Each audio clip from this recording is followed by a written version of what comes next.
with me? Yes, all right. And what the Course is trying to do is say, hey, you have been ego-driven for 50 plus years of your life, because everything that we are bombarded with, advertisements, how we look, how we're judged, how we're loved, is primarily ego-based. And of course, our ego triggers our emotions. So ego and emotion sort of go hand in hand. And it isn't until, for me at least, when I hit my early 50s, that I started to have this uneasy feeling inside that said, you know, is this all there is? What do you want to do with your life? What's going to be your legacy? Suddenly that inner spirit within us starts gnawing away at us, saying, is this all there is? And you know, what are you going to amount to? Even if you've been successful, even if you've made lots of money, even if you're happy in a relationship, there has to be an inner sense of fulfillment. I don't know about you, but when I'm dead and gone, I hope they have something more profound to etch on my tombstone than Tom made budget. You know, what are they going to say about you?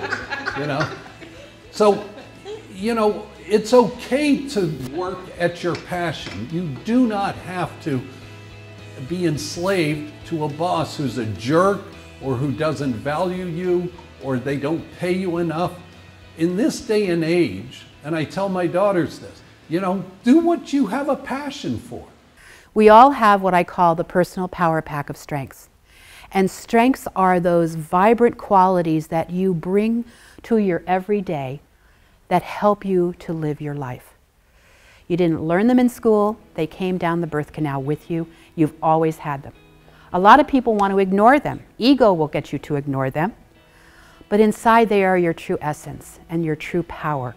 It's your volcanic center. You can be optimally, over the moon, unbelievably happy every second of the day. There is no qualifier, there is nothing that says you can't or that you're not entitled to it. And we are taught a lot about what we can have and not have, but happiness isn't one of them. It's not negotiable. It is your right to have as much as you want.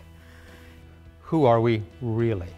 Not the ego, but at a real fundamental core level. So I like to speak of that as essence. It's this essence of self. And I know that with every client I work with,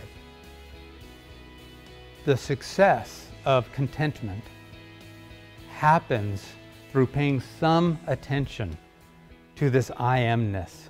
The Course in 10,000 Days is really so much about helping people reconnect to that light. And when Barb speaks around that idea of where is our happiness and how do you find it, how do you cultivate that? That inner state, that's happiness. It's just that. It's just life. And we forget.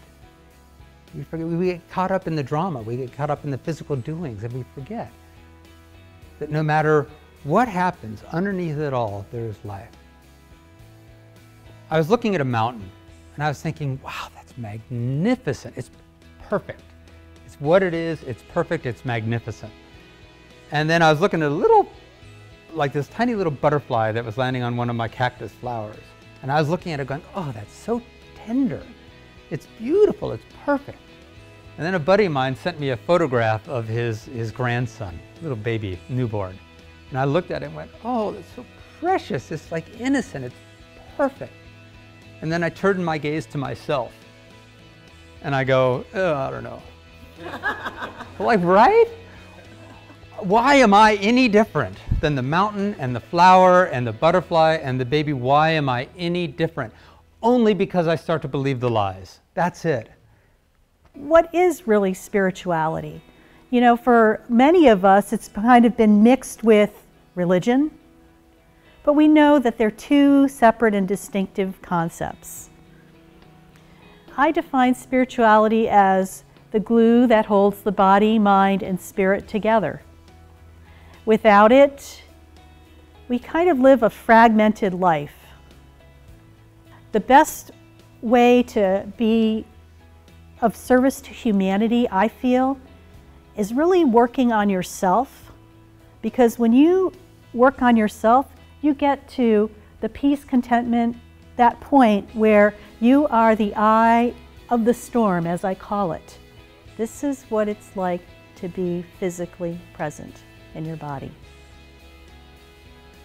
You have an awareness. It's almost like an expansiveness that you're there, but you're also, you could feel yourself in a different part of the room as well.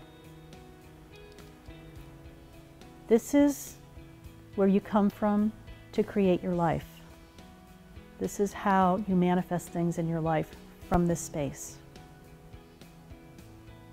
without popping into your head and trying to figure things out. And these are some of the things that 10,000 days are going to help you get acquainted with and reacquainted with, so you could start creating the magic that's in your life. Just remember, when you're physically present and you show up in your life, that's when the magic happens. So I leave you with that.